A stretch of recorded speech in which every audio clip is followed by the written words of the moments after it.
Dada yangu, yani si eti wanaume wako na upendo hawako, si eti wanaume wenye mapenzi ya ukweli hawako. Ni wewe uliokosa akili, haujui kutofautisha mapenzi na kuparara akili. Sijui kama unanielewa dada. Wanaume wenye mapenzi ya ukweli wako. Shida we mapenzi ya ukweli hauyajui na kukosa akili haujui. Hizo ni vitu mbili tofauti. Kwa pamoja dada. Dada yangu, kwa mfano wewe, kila mwanaume akikudanganya itana kupenda, wewe unaparara akili. Kila mwanaume akikuomba murare na yeye, wewe unachanganyikiwa, unakubali. Mwanaume akitaka kukuradhisha kwa vichaka, we ni pa, unakosa akili, unakubali. Mwanaume akitaka kukuradhisha kwa nyumba ijamalizwa kujengwa, we ni pa, akili napotea, we unakubali. Sasa dada yangu, nataka kukuuliza swali moja. We mwenyewe utajuaje mwenye mapenzi ya ukweli ama mwenye ana mapenzi? Hao watu wawili kuwatofautisha utajuaje? Kusema ukweli dada, wanaume wenye mapenzi ya ukweli wako na ni wengi.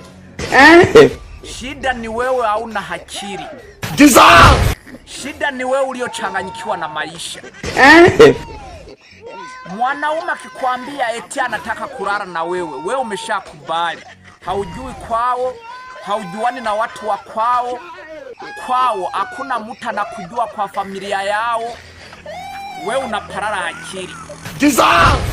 Huyo mpumbavu akishakupachika mimba, yeye anatoroka. Wewe unabaki ukijiongeresha. Wewe unabaki ukiparara akili kama umekunywa mafuta ya ndege. Alafu naenda ugaribu majina la wanaume, eti wanaume wenye mapenzi ya ukweli hawako. Dada, wanaume wenye mapenzi ya ukweli wako na ni wengi.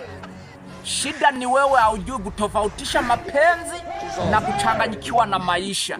Sijui kama unanielewa dada. Tuko pamoja? Kwa mfano, wasichana wote mliozaliwa pamoja, wote waliolewa kwa sababu wana akili, kwa sababu wanajua kutofautisha mapenzi na kupoteza akili. Wewe vile unaona wanaume wanakuchezea, ni kwa sababu wanaona we ni mrahisi, we akili hauna, we ulichanganyikiwa kabisa. Sijui kama unanielewa dada. Kwa hivyo mimi niko hapa, badilisha. Tuko pamoja dada. Mwanaume akikwambia dada nakupenda, we mjibu nakupenda pia. Dada, mimi nataka kukuoa, ni sawa. Endo ukanitambulishe kwenu, nikajuane na wazazi wako, alafu towe mali kwetu. Shida lako we hakira hauna dada. Hiyo ndio shida uko nayo. Mparanisi mkubwa wewe.